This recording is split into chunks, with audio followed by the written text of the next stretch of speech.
Let's look at an example of a brother who happened to be at the Oscars.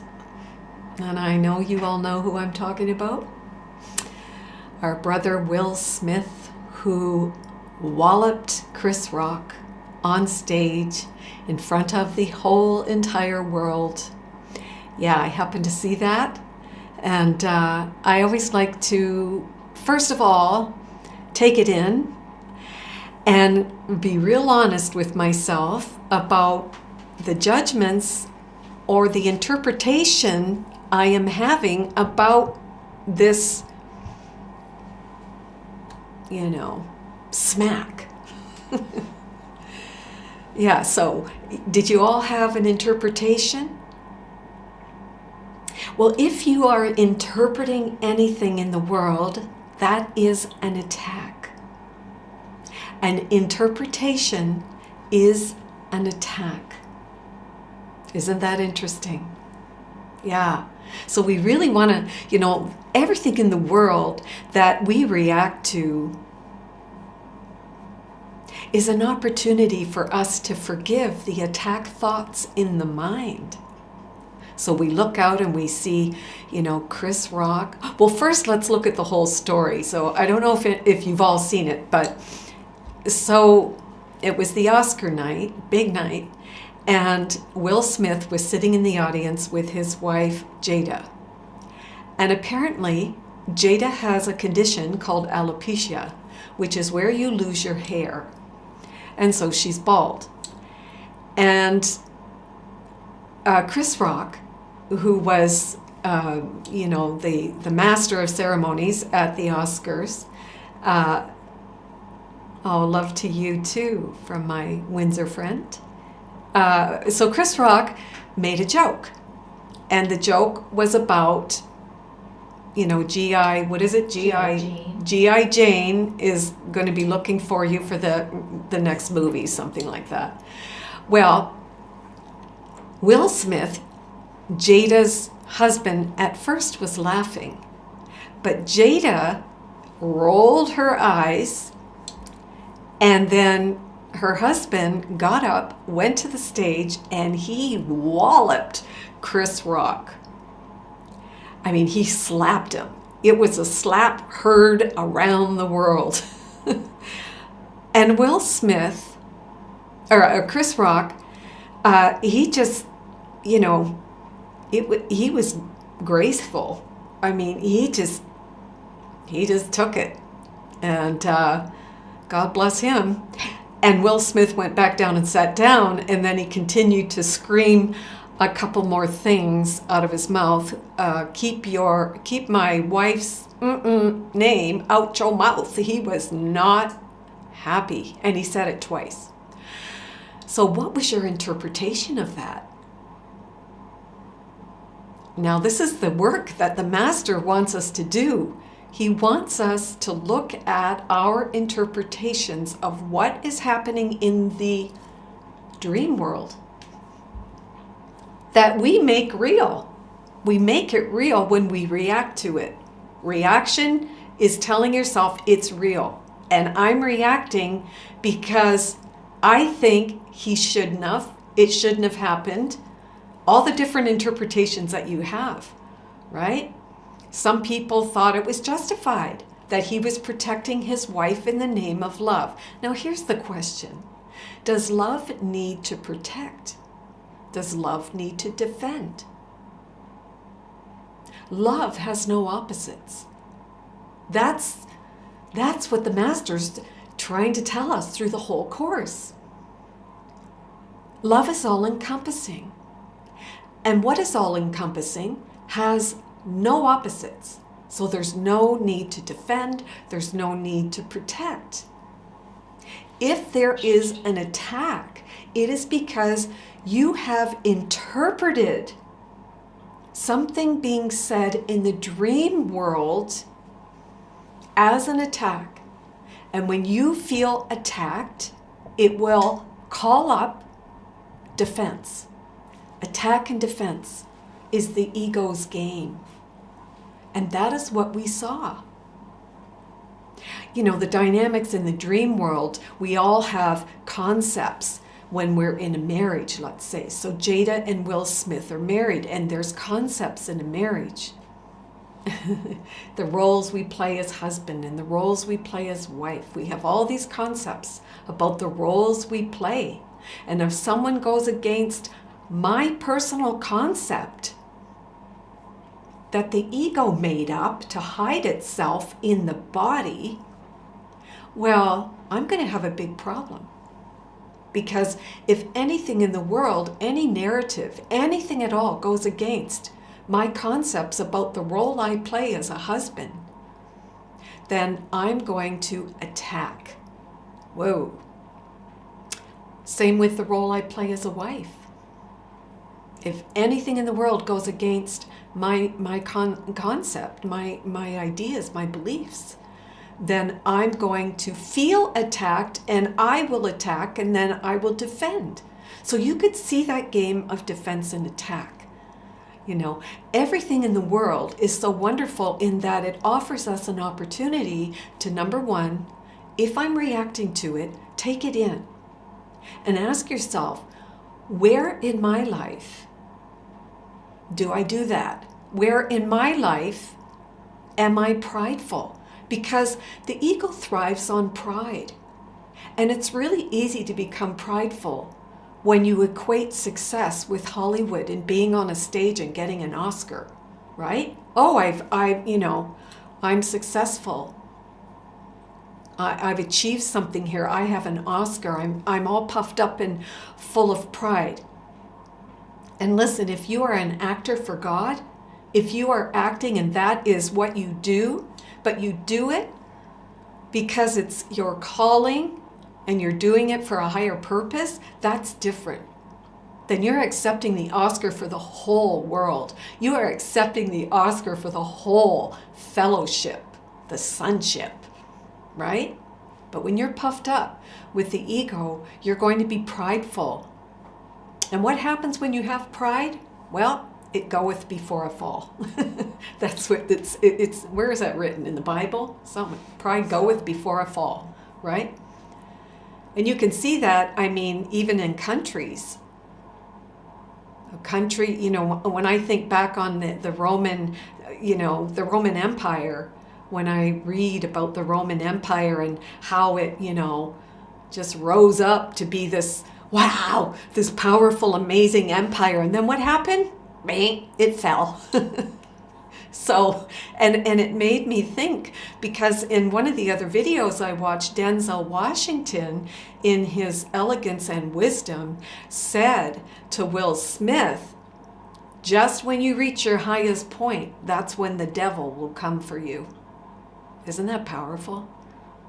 And it's so true. When you get all puffed up and you think you're the cat's meow and there's nobody like you, and you are just, the ego's got you, and you don't even know that the ego's got you. When you reach your highest point in that, that's when the devil or the ego really gets you. Wow. I thought that was such a profound statement when I heard Denzel Washington say that.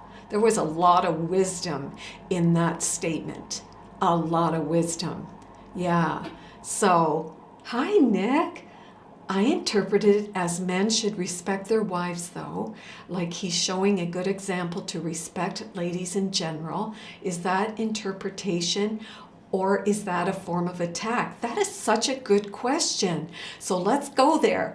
I interpret it as men should respect their wives, okay?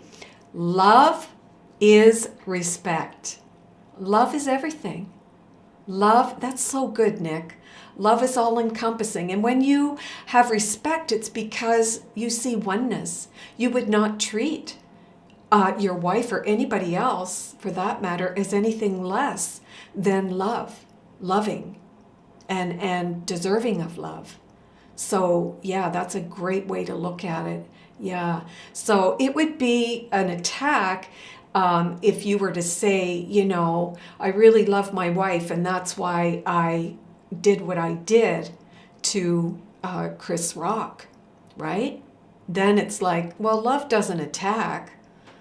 Love is, it respects, but to hit another human being and to be, to project, what he was doing was projecting something very deep, a deep wound in his psyche. He was projecting that onto Chris Rock. Is that respect that does that? I know. Yeah. Love is respect, meaning that, well, if I am one with God, if I am, like lesson 95, Nick, if I am one self united with my Creator, I could not be attacked. That couldn't even get in.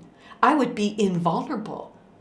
And as Jada, if Jada was oneself, knowing that she is oneself united with her Creator, she would find that funny, right?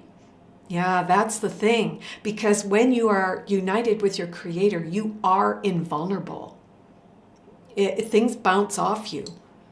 Yeah, so that's good, Nick. That's really good. Thank you for tuning in, by the way. Yeah. So I just thought that was so interesting, because remember, the ego wants to make you big. It wants to just, prop up the made up self. The self that you think you are, the ego wants to make it put it on center stage, and that's not who you are. You are the glory of God. And as that, there's nothing to protect, there's nothing to defend. And that would mean that you are always in alignment with the guidance, the Holy Spirit, the guidance coming from within. And the Holy Spirit would never tell you to get up and smack someone. Right? It's, And then I read his apology. He resigned from the academy and wrote a letter which was really heartfelt. I mean, I read that and felt such compassion for him. Obviously, to be that angry, there's a lot of wounds. Angry people have sadness. Angry people have grief. Angry people have wounds. And they didn't allow themselves, or they weren't allowed as a child, to express their emotions. They weren't validated. They weren't allowed to say, I'm sad, or I'm grieving. Even now, when somebody passes away and somebody grieves the loss of a loved one, you'll hear people say, oh, it's okay, they're in a better place. Things like that. When you have touched with compassion these deep emotions, well, you can hold a space for other people. But when you have not allowed yourself to feel, then you can't hold a space for people. And then you'll be angry when people have emotions. Have you ever noticed when people are crying, the first thing you want to do is make them stop. Stop crying. We do that to babies. Babies crying, what do? We stick a soother in their mouth. Stop crying, Yeah, it's just the way the world works. It's like if we can't just, make it all go away, and we'll just act in a certain way, which is putting a fake smile on our face when we really have bottled up emotions that need to come to the surface. And that's what Jesus is telling us through the Course. You have to let your darkness come to light. If you don't let the darkness come to light, these emotions that have you by the short hairs, you're going to be angry. Just think of angry people in your life. Do you know any? These people are wounded. They don't know how to express their true emotion. They just don't. So the only way they know how to express it is, let's just be mad. Let's be, let's be angry. And then they call it righteous rage, righteous anger. Yeah, it's really sad, because that's what needs to come up, is the sadness. Allowed to, or, you watch somebody cry, and people right away want to go and comfort them. I know I was talking to someone recently, and I had the same kind of experience. And she was dealing with the loss of a loved one, and she went to comfort someone that was grieving, and the person didn't want to be touched.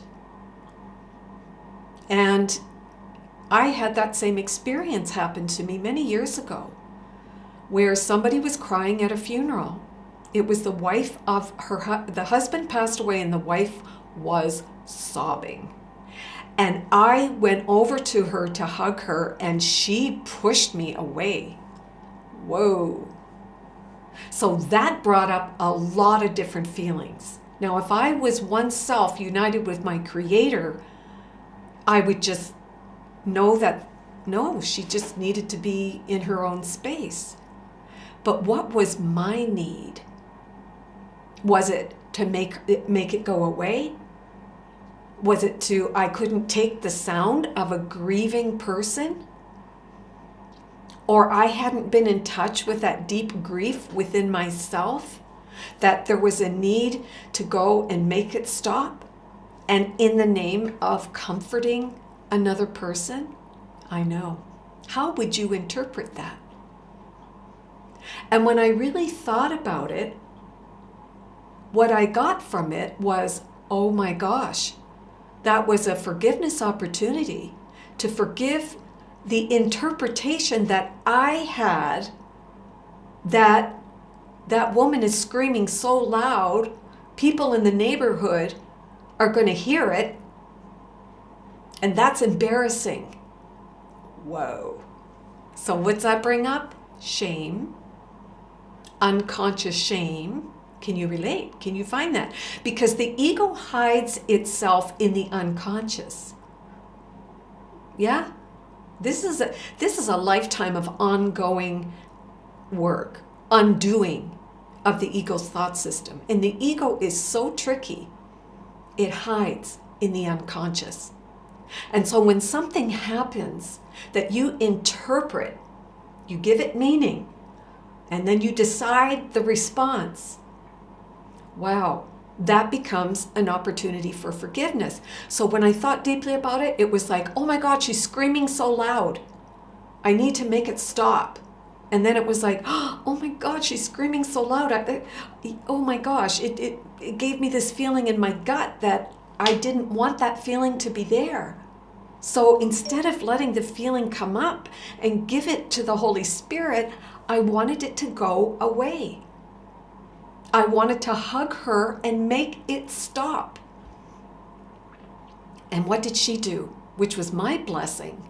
She said no, and she literally took my arms and pushed me away. And I remember feeling at first rejected. Then I remember feeling angry. I'm trying to comfort her, and all she can do is push me away. Because now the ego is saying, well, she doesn't deserve your care and love and whatever. See how tricky it is? Making you feel rejected, the ego. It's not you, it's the ego. What causes the problem is the fact that you believe the ego is real. And then you identify with it, and you identify with the body's actions. I hugged her, she rejected me. I interpret that as it's causing, ruckus in the neighborhood. It's embarrassing. It's, I can't take the feeling. It's giving me this gut feeling of, don't, stop. I don't want to listen to that. And so the ego's like, push it down. Don't look at it. Just push it down. Wow. And then I sat with it later that night. Because, here's the thing. If you're a committed student of the Course, you don't get to run away. That's the beauty of the Course in Miracles, or any, spiritual practice that you are really committed to. There's this voice in your right mind that is always there. And in those quiet contemplative moments, you hear that voice. And I sat with that and I thought, okay, what was really going on with me? And I was able to identify the attack thoughts in my own mind. And so that's why everything in the world serves a purpose. And the purpose is forgiveness. It's an opportunity to forgive the attack thoughts in the mind, because the attack thoughts make you interpret things in the external world. You're interpreting everything. The ego's filter is over the eyes, and then you look out and you need a scapegoat, someone to blame, instead of, looking at it. So first thing with Will Smith was, let me take that in and really see what was going on with me. Well, the initial feeling for me was shock. I was like, what? And then I thought it was a play. And in truth, it is. Because none of it's real, right? I mean, in truth. Okay, so, but in time and space, okay, there he is. And and I thought, is this like, did they put this in as a skit or something? Like, what? And then I saw him, come back to his chair, and you could see, wow, he's really going at Chris Rock. And I thought, whoa, he is really, really angry. And I thought, okay, so this is an image on my screen of anger about feeling and believing I'm separated from God, and now I'm vulnerable. I am projecting that onto Chris Rock. So, and then I thought, okay, now what about Jada? So Jada rolled her eyes. So Jada, who knows? Maybe she thought it's her husband's role to come to her defense. A lot of women do that. They use their husbands for defense, to defend them, right? Maybe she did that. I don't know. What did the eye rolling mean to you? Maybe it meant that, oh great, I have a bald head and G.I. Jane, is that it? G.I. Jane movie is calling me whatever. Maybe all that was, embarrassing for her. I don't know. But whatever's going on in the world, even when you watch the news, when you see anything, you're at the theater and you're watching a movie, just pay attention to what you are reacting to, because what you're reacting to are your interpretations. You're interpreting what's going on, and then you're reacting to it. And you're interpreting it either from love or fear. Now, love would see it as a call for love. Fear would interpret it as a need to defend or attack. So that was a really profound moment in time for the whole entire world to see that as an opportunity to go within and see the attack thoughts in your own mind. Who are you making wrong? Who are you blaming? What upside down concepts do you have that you are defending against? That was an opportunity for us. So we'll have to stay tuned and see what the outcome is with all of that going on. Yeah. Hi, Nick. Oh, right. Might need some time to think about what you said. That's a whole new perspective. Love you, Nick. That's beautiful. Yeah, it is. I mean, we have not been trained this way. We have not been trained from the time we were children to say that God is, and I place my future and I trust in a higher power. We have not been trained for that. We have been trained to be good and to get good marks in school and to be the best and to stand up straight and do it right and, be what mommy wants you to be what daddy wants you to be. That's how we've been trained.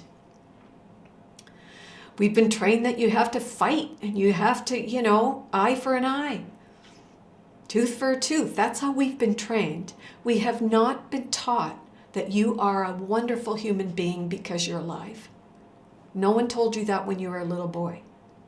And so the Course in Miracles, or the teaching of the Masters, it's a 180-degree opposite from what you've been taught. So it's kind of like, at first it's kind of confusing because we have to undo the ego's thought system that says this world is real and God is just like, well, something in religion, But what the Masters are teaching us is that, no, love is real, and the world that you see is a made-up world.